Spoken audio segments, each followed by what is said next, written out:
Welcome back to my channel ചാരമടിക്കില്ല. എല്ലാവർക്കും chips ഇഷ്ടമാണല്ലോ അല്ലെ. അപ്പൊ ഞാൻ ഇന്ന് ഉണ്ടാക്കാൻ പോകുന്നത് വളരെ എളുപ്പത്തിൽ ഉണ്ടാക്കാൻ പറ്റുന്ന മുട്ട കൊണ്ടുള്ള ഒരു ചിപ്സിന്റെ റെസിപ്പിയാണ്. അധികം ആരും ട്രൈ ചെയ്തിട്ടില്ല എന്ന് എനിക്ക് ഉറപ്പാണ്. അപ്പൊ നിങ്ങൾ എല്ലാവരും ട്രൈ ചെയ്ത് നോക്കുക. അതിന് മുൻപായിട്ട് എന്റെ ചാനൽ ഇതുവരെ നിങ്ങൾ സബ്സ്ക്രൈബ് ചെയ്തിട്ടില്ലെങ്കിൽ ഒന്ന് വേഗം സബ്സ്ക്രൈബ് ചെയ്യുക. അതുപോലെ തന്നെ സബ്സ്ക്രൈബ് ചെയ്യുന്ന സമയത്ത് തൊട്ടടുത്തൊരു ബെലൈക്കൺ ഉണ്ടാവും, അതിനകത്ത് ഓൾ എന്നൊരു ഓപ്ഷനും കൂടെ പ്രസ് ചെയ്ത് കൊടുക്കുക. അതുപോലെ തന്നെ റെസിപ്പി ഇഷ്ടപ്പെടുവാണെങ്കിൽ ഷെയർ ചെയ്യാനും ലൈക്ക് ചെയ്യാനും കമന്റ് ചെയ്യാനും മറന്നു പോകരുത്. അപ്പൊ നമുക്ക് വേഗം തന്നെ ഈ റെസിപ്പി തുടങ്ങാം. അപ്പൊ നമ്മുടെ ചിപ്സ് ഉണ്ടാക്കാൻ ആവശ്യമായിട്ടുള്ള മെയിൻ ഇൻഗ്രീഡിയന്റ് മുട്ട തന്നെയാണ്. അപ്പൊ ഒരു മുട്ടയാണ് എടുത്തിരിക്കുന്നത്. അതിന് ആവശ്യമായിട്ട് എരിവിന് നമുക്ക് കുരുമുളക് പൊടി ഒരു 1/4 ടീസ്പൂണും ആവശ്യത്തിന് ഉപ്പും വേണം. പിന്നെ 2 പൊടികളാണ് വേണ്ടത്. ഞാനിവിടെ 1/4 കപ്പ് മൈദയും 1/4 കപ്പ് കോൺഫ്ലവറും എടുത്തിട്ടുണ്ട്. ഇനി നമുക്ക് ആവശ്യമായിട്ടുള്ള വെള്ളം എന്ന് പറയുന്നത് 6 ടേബിൾ സ്പൂൺ അല്ലെങ്കിൽ 1/3 കപ്പ് വെള്ളമാണ് ആവശ്യം. പിന്നെ ഒരു സീക്രട്ട് ഇൻഗ്രീഡിയന്റ് ഉണ്ട്, അത് ഞാൻ ചേർക്കുന്ന സമയത്തെ കാണിച്ചു തരുന്നുള്ളൂ. അപ്പൊ നിങ്ങൾ വീഡിയോ സ്കിപ്പ് ചെയ്യാതെ ലാസ്റ്റ് വരെ കാണണം കേട്ടോ.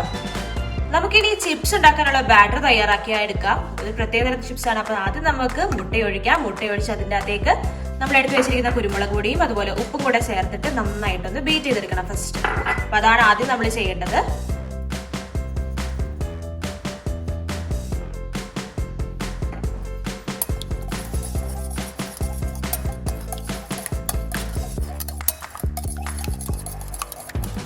ഇങ്ങനെ ബീറ്റ് ചെയ്ത മുട്ടയിലേക്ക് നമുക്ക് ഈ പൊടികൾ ചേർത്ത് കൊടുക്കണം. അപ്പൊ പൊടികൾ വെറുതെ ചേർക്കുന്നതിന് പകരമായിട്ടൊന്ന് അരിച്ചിട്ട് ചേർക്കുവാണെങ്കിൽ അതായിരിക്കും ഏറ്റവും നല്ലത്. അപ്പൊ ഞാൻ അരിപ്പയിലേക്ക് നമ്മുടെ 2 പൊടികളും കൂടി ഇട്ടിട്ട് നന്നായിട്ടൊന്ന് അരിച്ചെടുക്കുന്നുണ്ട്. അപ്പൊ അതിനകത്ത് എന്തെങ്കിലും ഒരു കട്ടയൊക്കെ ഉണ്ട്, അത് പോകാൻ വേണ്ടിയിട്ടാണ് നമ്മൾ അരിക്കുന്നത്, നല്ല നൈസായിട്ട് കിട്ടാൻ വേണ്ടിയിട്ട്.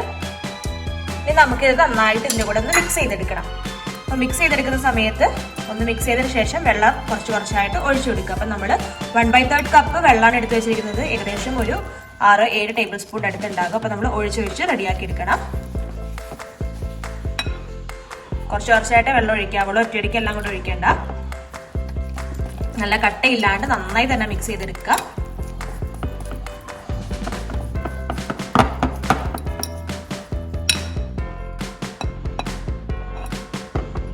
ഇനിയാണ് ഞാൻ പറഞ്ഞ സീക്രട്ട് ഇൻഗ്രീഡിയന്റ് വരുന്നത്. ഇതിന്റെ അകത്തേക്ക് നമുക്ക് 3 ചെറിയ ഐസ് ക്യൂബ്സ് ഇട്ട് കൊടുക്കണം.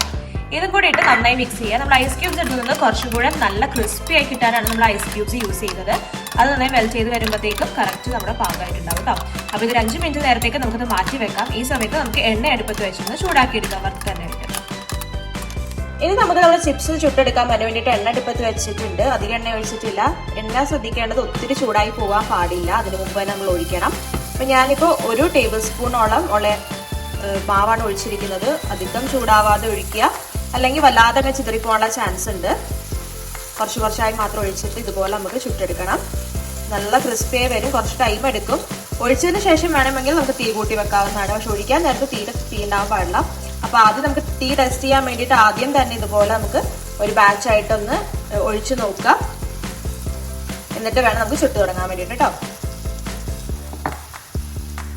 എണ്ണ മേലേക്ക് വീണിട്ടില്ല എന്നുണ്ടെങ്കിൽ എണ്ണയൊന്ന് കോരി ഒഴിച്ചിട്ട് കൊടുക്കുക, അല്ലെങ്കിൽ ഒന്ന് മറിച്ചിടുക, എന്തെങ്കിലുമൊക്കെ ചെയ്യാം കേട്ടോ. എല്ലായിടത്തും ഒരുപോലെ നമുക്ക് വേവെത്തണം, ചൂട് കറക്റ്റായിട്ട് കിട്ടണം. അപ്പൊ ഇനി നമുക്ക് വേണം തീ കൂട്ടി വെക്കാം. ഇനി നമുക്ക് ഓരോന്നായിട്ട് മറിച്ചും കൂടി ഇട്ട് കൊടുക്കാം.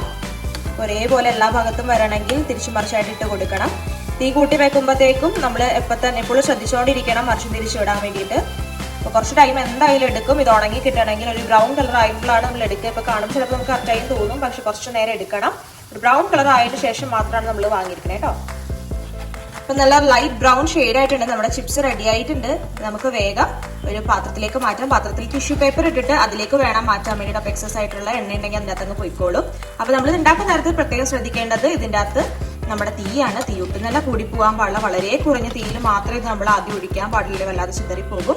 അപ്പോൾ നിങ്ങൾക്ക് അതിലും ബുദ്ധിമുട്ടുണ്ടെന്നുണ്ടെങ്കിൽ എണ്ണ ചൂടായിട്ട് അത് ഓഫാക്കി വെച്ചിട്ട് ആദ്യം നമുക്ക് ഒഴിച്ചാൽ മതിയാവും. ഒന്ന് ടെസ്റ്റ് ചെയ്തതിന് ശേഷം മാത്രം എല്ലാം ചുട്ടെടുക്കുക. അപ്പോൾ പെട്ടെന്ന് തന്നെ നമുക്ക് റെഡി ആയി കിട്ടും. നമ്മുടെ എല്ലാവരും റെഡി ആയിട്ടുണ്ട്. നല്ല രസമായിട്ട് തന്നെ നല്ല കളറിൽ കിട്ടിയിട്ടുണ്ട്. ഇതുപോലെ നമുക്ക് എല്ലാം തന്നെ ചുട്ടെടുക്കാം കേട്ടോ. നമ്മുടെ ചിപ്സ് റെഡി ആയിട്ടുണ്ട്. അങ്ങനെ ഇതിൻ്റെ അകത്തേക്ക് നമുക്ക് ലാസ്റ്റ് ഒരു ടച്ചിനായിട്ട് കുറച്ച് ഉപ്പും അതുപോലെ തന്നെ കുറച്ച് മുളക് പൊടിയും കൂടെ വിതറിയിട്ട് കൊടുക്കാം. അപ്പൊ ഇത്തിരി ആയിട്ട് വിതറി മാത്രം ഇട്ട് കൊടുത്താൽ മതി മുളക് പൊടി. അതുപോലെ തന്നെ നിങ്ങൾക്ക് ചാട്ട് മസാല ഇഷ്ടമാണെന്നുണ്ടെങ്കിൽ ചാട്ട് മസാലയും കൂടി ഇതിൻ്റെ അകത്ത് ചേർത്ത് കൊടുക്കാവുന്ന കേട്ടോ. ഉപ്പും ആവശ്യമുണ്ടെന്നുണ്ടെങ്കിൽ മാത്രം ഉപ്പ് ചേർത്ത് കൊടുത്താൽ മതി. ഇനി നമുക്ക് നന്നായിട്ടൊന്ന് മിക്സ് ചെയ്തെടുക്കാം. കുട്ടികൾക്കാണെങ്കിൽ മുളക് പൊടി ഒന്നും ആവശ്യം ഉണ്ടാവില്ല, അല്ലാണ്ട് മാത്രം ഉണ്ടാക്കിയാൽ മതിയാകും. പെട്ടെന്ന് തന്നെ നമുക്ക് തയ്യാറാക്കി എടുക്കാൻ പറ്റുന്ന നല്ലൊരു ചിപ്സിന്റെ റെസിപ്പിയാണിത്. ഹെൽത്തി എന്നൊന്നും ഞാൻ പറയില്ല, പക്ഷെ കുട്ടികൾ ബിങ്കോ ഒക്കെ കഴിക്കുന്നതിന് പകരം ഉണ്ടാക്കി കൊടുക്കാൻ പറ്റുന്ന നല്ലൊരു റെസിപ്പിയാട്ടോ ഇത്.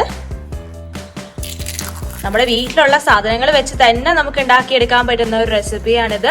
ഇപ്പൊ നോക്കിയിട്ടുണ്ടെങ്കിൽ കാണുന്ന എല്ലാ സാധനങ്ങളും മാത്രമേ കോൺഫ്ലവർ ആയാലും മൈദ ആയാലും അതിൽമുട്ട ആയാലും നമ്മളിപ്പോ വീട്ടിലുള്ള സാധനം തന്നെയാണ്. കുട്ടികൾക്ക് വളരെയധികം ഇഷ്ടപ്പെടും. തീർച്ചയായിട്ടും നിങ്ങൾ ട്രൈ ചെയ്ത് നോക്കാൻ മറക്കരുത്. അപ്പം ഉണ്ടാക്കി നോക്കിയിട്ട് നിങ്ങൾ അതിന്റെ ഫീഡ്ബാക്ക് എന്നെ അറിയിക്കുക. അതുപോലെ തന്നെ ഡൗട്ട്സ് ഉണ്ടെങ്കിൽ അതും എന്നെ കമന്റ്സിലൂടെ ചോദിക്കാവുന്നതാണ്. റെസിപ്പി ഇഷ്ടപ്പെട്ടിട്ടുണ്ടെങ്കിൽ തീർച്ചയായിട്ടും ഒന്ന് ഷെയർ ചെയ്യാൻ കൂടി മറക്കരുത്. സബ്സ്ക്രൈബ് ചെയ്യാത്തവരുണ്ടെങ്കിൽ സബ്സ്ക്രൈബ് കൂടെ ചെയ്യാം. അപ്പോൾ നിങ്ങൾക്ക് എല്ലാവർക്കും ഈ റെസിപ്പി ഇഷ്ടപ്പെട്ടുണ്ടെന്ന് ഞാൻ വിചാരിക്കുന്നു. അപ്പോൾ അടുത്ത ദിവസം ഞാൻ നല്ലൊരു റെസിപ്പി ആയിട്ട് ഇതുപോലെ വരുന്നതായിരിക്കും. അതുവരെ എല്ലാവർക്കും ബൈ ബൈ.